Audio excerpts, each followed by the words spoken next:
selamat datang di Seven Pods. Perkenalkan dengan saya Dina, Saya Rahel, dan di sini kita akan memperkenalkan apa itu Seven Pods. Nah, apa sih Seven Pods itu? Seven Pods adalah podcast dari OSIS 97 Bekasi yang bertujuan untuk memperkenalkan apa aja sih yang ada di sekolah kita, mulai dari organisasi, eskul, dan kegiatan lainnya. bener banget di Seven Pods ini kita nggak bakal bahas tentang internal sekolah doang. Pastinya kita bakal bahas eksternal, bahas yang lebih menarik, kayak sharing cerita dan lain-lain. Di episode kali ini kita akan membahas organisasi apa aja sih yang ada di sekolah kita. Di sekolah kita tuh ada OSIS dan MPK.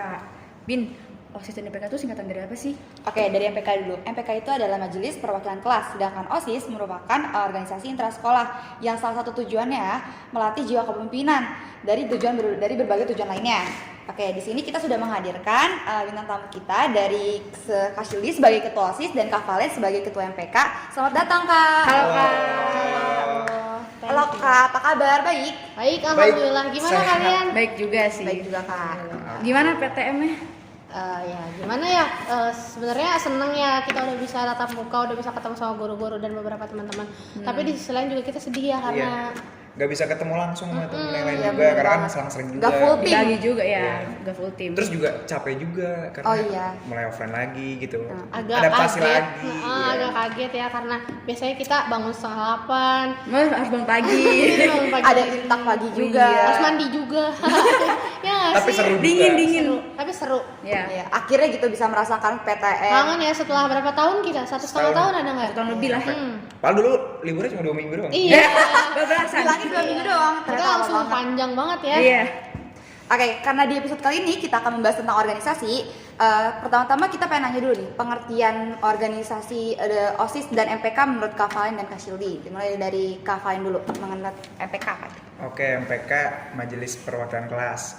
MPK itu lembaga yang bertugas menjadi aspirasi bagi siswa, yang tugasnya udah pasti menyalurkan aspirasi dari siswa-siswi SMA Negeri 7 Kota Bekasi ke pihak OSIS, ke pihak sekolah. Juga ada satu fungsi lagi yang cukup penting, yaitu sebagai pengawas untuk teman-teman pengurus OSIS kita. Pengawasan ini juga dibilang penting kenapa? Biar segala biar yang dikerjain sama OSIS jadi terstruktur dan lebih teratur. Terus juga ada satu lagi fungsi, yaitu sebagai yudikatif. Itu fungsinya fungsinya adalah untuk pemberhentian jabatan. Jadi kalau ada mungkin pengurus OSIS yang kerjanya mulai lontang-lantung, mulai hilang-hilangan, nah disitulah fungsi MPK. Oke. Kalau menurut Kak Shildi sendiri, OSIS itu sebagai apa, Kak, definisi Kakak? Kalau OSIS itu mungkin kita semua udah familiar ya Iya. sama OSIS karena kebetulan kalian juga pengurus OSIS kan. Iya, betul. Kalau OSIS itu sebenarnya singkatannya organisasi siswa intrasekolah. OSIS itu satu-satunya organisasi yang sah di sekolah. Itu tuh organisasinya juga langsung dinaungi oleh kesiswaan karena OSIS itu sebagai sarana bimbingan kesiswaan juga agar siswa bisa lebih disiplin lagi, bisa lebih menjalankan tata tertib dengan baik juga. OSIS juga sarana untuk menjalankan aspirasi dari siswa gitu. Terus juga OSIS juga sarana belajar juga. Diharapkan dengan adanya OSIS ini musyawarah mufakat itu bisa Ya. digunakan oleh kita sebagai siswa SMA gitu. Oh begitu, Kak. Kalau gitu kita mau tanya nih mengenai persyaratan untuk menjadi seorang pengurus MPK dan pengurus OSIS gitu. Kriterianya apa sih yang dicari? Mungkin kalau untuk jadi pengurus sudah pasti harus jadi panutan buat teman-teman yang lain, harus lebih disiplin juga, dan yang pasti harus punya jiwa leadership, harus punya jiwa kepemimpinan. Karena kita sebagai pengurus yang pasti untuk memimpin organisasi dibutuhkan skill tersebut. Kalau dari Silly gimana? Kalau OSIS kan emang OSIS itu anggotanya seluruh siswa ya. Iya. Anggotanya seluruh siswa dan kita yang ngurusnya. Berarti sebagai pengurus OSIS itu kita harus menjalankan 3 fungsi OSIS. Yang pertama sebagai wadah untuk menjalankan aspirasi dari siswa dan siswi. Yang kedua itu sebagai motivator. Maksudnya motivator tuh gimana sih? Maksudnya motivator itu maksudnya biar dia tuh bisa memotivasi siswa dan siswi SMA Negeri 7 Kota Bekasi untuk aktif bukan hanya dalam pembelajaran tapi aktif juga dalam kegiatan sekolah, kegiatan kesiswaan yang juga bisa mendukung perkembangan siswa. Terus yang ketiga itu fungsi OSIS itu sebagai preventif. Preventif itu sebagai contoh. Jadi mau nggak mau sebagai pengurus OSIS itu harus mencontohkan yang baik dari disiplinnya, dari akademiknya, dari non akademiknya, itu tuh harus baik. Misalkan akademiknya gimana tuh? Ya balik lagi ke cara dia membagi waktu antara sekolah dan juga organisasi. Jangan sampai karena beliau jadi pengurus OSIS, beliau jadi menyalahkan OSIS, menjadikan OSIS itu alasan penurunan nilai beliau gitu. Jadi harus balance ya. Iya, Setuju harus banget balance. sama Kak Sildi sama Kak Valen mengenai kriteria. Karena kan sebagai seorang pengurus OSIS dan MPK pastinya itu ada orang-orang terpilih Iya, kan. betul banget. Nah, kan kayak sekarang tuh lagi pandemi gini. Itu tantangan apa aja sih yang kayak terjadi sama kendala-kendalanya? Oke. Kalau dari saya sendiri tuh tantangannya cukup besar di bidang komunikasi ya. Itu sangat-sangat besar di bidang komunikasi karena kita nggak bisa kerja full tim, pasti kerjanya itu dibatasi ya. Apalagi prokes ya kan. Iya, dibatasi, terus harus ganti-gantian. Kadang-kadang ada juga yang kurang mengerti, kurang komunikasi, kurang penjelasan karena kan keterbatasan tadi. Terus juga yang kedua, kita harus menerapkan prokes-prokes di setiap program kerja kita. Itu juga salah satu hal baru buat kita ya nggak sih? Iya. Buat kita semua itu hal baru karena sebelumnya setiap kita membuat program kerja itu kita melakukan secara ramai, terus meriah, dan untuk sekarang itu kita harus benar-benar memperhatikan prokes dan juga peraturan dari pemerintah. Kita juga harus menyesuaikan karena kita kan di bawah naungan pemerintah juga gitu. Jadi kita harus menyesuaikan gitu. Tantangannya sih paling di situ, tapi overall sampai detik ini itu semua bisa diatasi oleh kita dengan baik ya, karena alhamdulillahnya kita dapat dukungan yang besar dari sekolah juga, kita dapat dukungan yang besar dari teman-teman yang lain juga gitu. Kalau dari Kak Valen gimana? Ya tantangannya sama sih di sekitar komunikasi aja, karena kan online ini nggak bisa tatap muka langsung, yang otomatis kita mengandalkan teknologi, dan di pandemi ini kita harus benar-benar bisa manfaatin itu, dan mungkin ada beberapa orang yang belum terlalu bisa. Nah, tapi dari sini kita berhasil beradaptasi, udah sampai saat ini kita bisa memanfaatkan teknologi itu, kita bisa komunikasi untuk ya lewat teknologi kita jadi kurangin miskomunikasi tersebut. Iya bener banget. Nah, kan Kak Shili kan ketua OSIS dan Kak Valen ketua MPK. Itu syarat-syarat jadi ketua OSIS dan ketua MPK itu apa sih Kak? Oke, balik lagi. Kalau syarat menjadi ketua OSIS itu sebenarnya sama aja sama syarat yang tadi udah saya sebutin, syarat menjadi pengurus OSIS. Tapi bedanya mungkin kalau untuk menjadi ketua OSIS itu harus lebih spesifik lagi. Karena kan yang diurus itu lebih ke banyak ya, lebih ke banyak, terus kita juga harus banyak merangkul, harus banyak bersosialisasi. Jadi tentu aja kalau mau jadi ketua OSIS itu harus punya jiwa sosialisasi yang tinggi. Terus juga kita harus Apalagi perannya di depan layar gitu kan. terus kita juga harus mau bertanya, terus kita juga harus mengembangkan jiwa leadership. Sebenarnya semua orang itu punya jiwa leadership. Setuju nggak sih sama pendapat saya? Setuju. Ya kan, semua orang itu punya jiwa leadership. Namun bagaimana cara mereka menyalurkan itu yang berbeda. Nah, untuk menjadi ketua OSIS itu mungkin saran dari saya itu untuk menjadi ketua OSIS harus bisa menyalurkan jiwa tersebut dengan baik agar organisasi yang dipimpinnya itu bisa menjadi semakin baik. Karena kita semua selalu berharap membaik ya, bukan memburuk. Iya, betul. Kalau Kak Valen gimana Kak? Untuk kriteria yang udah pasti mau OSIS mau MPK harus paham dulu organisasi apa yang mau jadi ketuanya. Kalau jadi ketua OSIS berarti kan harus mengerti bahwa OSIS itu sebagai eksekutif dan MPK pun sebagai legislatif. Nah, kalau dari situnya aja udah nggak bisa paham ya akan susah jalaninnya. Betul ya. Kita harus paham juga tadi yang dibilang Sildi kayak leadershipnya harus paham, harus punya rasa gatel mungkin ya, kalau dibilangnya rasa gatel untuk selalu gerak gitu, rasa peka. Nah itu harus dipunyain sama sosok pemimpin dari organisasi OSIS maupun MPK. Ya setuju banget, apalagi kan kita punya jabatan juga kan di sana, istilahnya sebagai role model lah untuk para siswa-siswi gitu. Oke, tapi sebelum itu gue mau nanya dulu nih, kalau alasan masuk OSIS itu apa sih?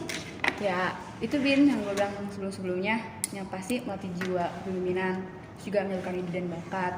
Itu sih kalau lu gimana?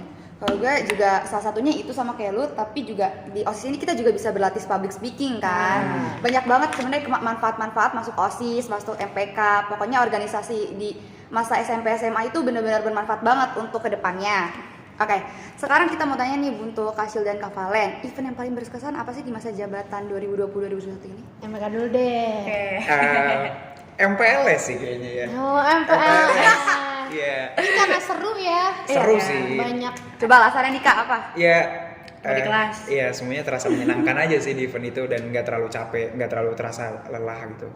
Terus ya mungkin karena bertemu orang-orang baru juga dan Iya. bisa jadi kenal mana yang Terus Ya. kayak ngebantu orang untuk tahu sekolah Iya. juga Iya. nggak sih. Iya. Jadi mungkin untuk kalian berkesan Iya. gitu.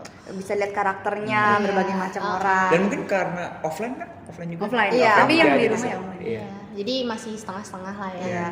Kalau dari gue sendiri sih karena jabatan saya itu kurang lama jabatan saya itu sebentar karena kemarin kan ada kendala di Sertijab tahun lalu. Jadi saya ngerasa semua event yang ada di OSIS kepengurusan saya itu semuanya berharga, baik itu event besar, event kecil, ataupun event harian. Itu eventnya sangat-sangat bermakna. Setiap event itu kita sama-sama bekerja sama, sama-sama ngobrol, sama-sama sharing, sama-sama mengevaluasi diri. Itu benar-benar salah satu yang bikin saya ngerasa bangga sih, bisa menyatukan teman-teman yang berbeda karakter di satu organisasi gitu loh. Ya kalau lu gimana Ra? Event yang paling berkesan nih? Apa ya? Abang Po sih. Ya sama gue juga Bulan ngerasa April Bang kemarin. Empo sih. Karena Kenapa tuh, kayak lebih ini aja sih, kita bisa ngelihat siswa itu kalau nggak salah event pertama kita yang offline. Enggak. Ada Siska. lagi dong. Ada Siska. Gimana nih? Karena mungkin Sabina waktu itu panitia di rumah mungkin ya waktu Iya. OSIS Cup. Oh iya Kak. Iya. Kan kalau Abang Po tuh ada guru datang. Iya, fashion Guru show. datang. Fashion show. Pakai baju Iya. keren-keren kan, Seru. cantik-cantik banget, Ada yang kayak ganteng-ganteng. tampil-tampil nyanyi juga ya kan. Iya. Rahel juga nyanyi ya? Iya, boleh. aku main keyboard. Oh, main main keyboard. keyboard ya? Iya. Aku juga main. Kak Valen juga kan? Main kajol. Main kajol. Tepuk-tepuk ya? Iya, Seru terus- banget ya. Seru sih, Iya, parah. heboh, suasananya tuh kayak meriah banget. Kayak meriah banget, apalagi lagu-lagu yang dibawain tuh kayak enak banget. Terus Relate juga. iya. Oke. Sekarang kita mau tanya nih mengenai pendapat Kakak atau kayak apa sih yang Kakak lakuin gitu kalau misalnya ada salah satu pengurus OSIS atau MPK yang kurang aktif gitu dalam Yang kurang tanggung ya, jawab juga. ya kurang kontribusi ke OSIS itu bagaimana Kak? Oke, kalau dari saya sendiri itu saya lebih berharap awalnya mungkin untuk orang-orang seperti itu kan kita harus tahu dulu alasannya kenapa. Kenapa beliau seperti itu? Apakah memang tidak nyaman dengan organisasi yang saya pimpin atau kayak gimana? Terus juga kita harus tanya, kita harus cari tahu dulu kenapa. Kalau misalkan kita sudah mendapatkan alasannya, tentu aja orang tersebut harus diajak ngobrol dong, harus diajak bicara. Ada apa sebenarnya? Ada apa? Kenapa? Ditanya dulu. Namun jika orang tersebut terus-terusan seperti itu, mau tidak mau kita tidak bisa mempertahankan orang yang tidak mau. Benar. Kita tidak bisa memaksakan kerjaan orang yang tidak mau karena semua yang dipaksa itu tidak baik. Makanya itu kalau misalkan beliau memang tidak menginginkan posisi beliau di kepengurusan organisasi saya, itu mungkin kita akan diskusikan untuk bagaimana baiknya. Namun jika tidak bisa dipertahankan lagi, itu kembali lagi ke diri beliau sendiri gitu. Kalau tindakan dari MPK sendiri seperti apa? Ya seperti yang pernah dilakukan. Kalau ada anggota yang mulai hilang-hilangan, anggota pengurus yang mulai hilang-hilangan, kita akan ada lakukan sanksi. Itu yang pernah dilakukan sih ada 3 tindakan. Surat pertama, surat kedua, dan yang pasti yang terakhir akan ada sidang Surat istimewa. pengeluaran Surat juga ya. pengeluaran juga. Sebenarnya kalau dibahas tentang bagaimana memilih kalau anggota udah mulai hilangan, ada 2 sih pilihan diperhatikan. Entah dipertahankan atau dikeluarkan. Iya. Balik lagi ke anggotanya. Eksistensi anggota tuh sebenarnya sangat penting sih, karena yang namanya organisasi nirlaba yang tidak berfokus pada uang, otomatis kita mengedepankan kekeluargaan. Betul. Nah, yang mana anggota itu sebenarnya harus dipertahankan, tapi ya balik lagi, buat apa kita punya banyak anggota yang banyak anggota tapi tidak efektif gitu kerjanya. Betul. Mendingan sedikit tapi efektif. Betul. Nah, jadi ada dua pilihan itu. Jadi diusahakan dulu anggota ini kenapa gitu, kenapa bisa hilang, kenapa bisa Kita tetap mengusahakan dulu. Tetap mengusahakan, kenapa tidak bertanggung jawab. Mm-mm. Makanya di situlah peran MPK juga nanyain kenapa hilang. Di situ nanti akan ketemu solusinya. Kita juga sebagai pengurus itu ngajak juga, Bin. Iya, kita juga mengayomi gitu. Jadi emang harus diusahakan dulu, tapi balik lagi dengan kepribadian masing-masing. Wah, gak kerasa ya kita udah ngobrol banyak. Iya ya, banyak banget. Ternyata berorganisasi itu seseru itu. Nah, iya, seru banyak banget. manfaatnya juga. Ternyata nggak semua organisasi itu capeknya doang. Kita tuh bener-bener dapat teman banyak. Manfaatnya berorganisasi itu banyak banget. Apalagi untuk di dunia luar nanti. Menurut saya sendiri tuh manfaat organisasi di dunia luar itu sangat-sangat terasa di dunia luar malah ya. Bukan hanya di dunia sekolah tapi di dunia luar. Makanya kekeluargaan itu sangat penting. Iya. Karena kalau Iya, dari betul banget, kekeluargaan betul nggak akan capek. Iya. Semua terasa menyenangkan. Coba deh harapan kedepannya Oh, untuk iya. OSIS dan MPK gitu. Duluan deh, Sil. Ya oke, kasih Li dulu. Harapan saya yang jelas, saya berharap OSIS kedepannya itu menjadi lebih baik lagi, Amin. lebih baik lagi, Amin, lebih amin. baik lagi. Saya juga berharap sumber daya manusia di OSIS kedepannya itu lebih baik lagi, lebih baik lagi, lebih baik lagi. Saya juga berharap apa yang sudah diterapkan oleh angkatan saya di tahun ini itu bisa lebih ditingkatkan lagi, bisa lebih diinovasikan lagi. Amin. Bisa lebih diinovasikan lagi. Terus juga saya berharap lebih banyak lagi inovasi-inovasi yang baru di OSIS kedepannya. Iya. Gitu. Oke. Kalau dari Kak Valen gimana? Harapannya untuk MPK ya sudah pasti sama, harus lebih baik lagi untuk kedepannya. Terus mungkin semoga MPK bisa meningkatkan kesadaran siswa-siswi Iya. kita untuk lebih lebih kritis lagi, lebih peduli lagi, lebih menyalurkan aspirasinya lagi, karena kita sudah ada wadahnya di MPK ini, dan ya yang namanya wadah aspirasi harus ada yang ngasih dong aspirasinya. Iya, betul. Nah, semoga bisa ditingkatkan lagi dari segi siswa-siswinya. Udah mau sertijab sih ini ya. Iya. Udah Wah. sedih deh. Sedih banget, bentar lagi udah sertijab, terus udah ganti masa jabatan. Kasih dan Kak Valen juga udah lengser. Sedih dan senang sih. Wah, Kayak belum siap gitu untuk ngelepasnya gimana. Tapi kita percaya sih apapun yang terjadi ke depannya itu akan lebih baik lagi. Kita Amin. percaya juga sama teman-teman adik kelas kita itu Iya. bahwa mereka bisa lebih Mereka mampu. mengangkat lagi, lebih Iya. mengangkat lagi nama OSIS dan MPK. Oh iya, harapannya juga semoga OSIS dan MPK selalu bersinergi sih. Selalu kerja sama ya. Silaturahminya lebih juga diperangkat relasinya biar makin baik lagi. juga. Iya, amin. Oke, gak kerasa banget, udah lama banget deh tadi kita ngobrol. Infonya iya udah banget banyak sih, banget Bin, yang didapat dari Kak Sildi dan Kak Valen gitu. Kayak dari mulai cara Pengertiannya. masuk, dari mulai pengertiannya, cara masuk OSIS gitu dan lain-lain. Oke, sebelumnya terima kasih untuk Kak Valen dan Kak Sildi Sama-sama, Iya, makasih sama-sama. juga. yang udah meluangkan waktunya. Iya, mungkin next episode bisa lagi ya. Iya, Betul, Wak. Gampang lah itu. kita ngobrol di belakang aja. Oh. Next episode lebih seru lagi, Iya. lebih menarik lagi Oke. tentunya. Oke. Ayo, mungkin bisa sapa dulu nih Iya. kepada teman-teman di Halo. rumah. Apa? Seveners. Seveners. Seven itu apa, Bin? Seven listeners. Seven Oke. listeners. Oh my god, keren Oke. banget. Semoga podcast 7 ini semakin maju lagi ya. Amin. Semoga kita bisa membahas topik-topik yang benar-benar dibutuhkan sama siswa-siswi juga. Yang pasti mengedukasi, menghibur. Nah. Ya. Betul banget. Terima kasih sudah menonton sampai akhir. Semoga bermanfaat. Jangan lupa like, comment, dan subscribe. Bye. Bye.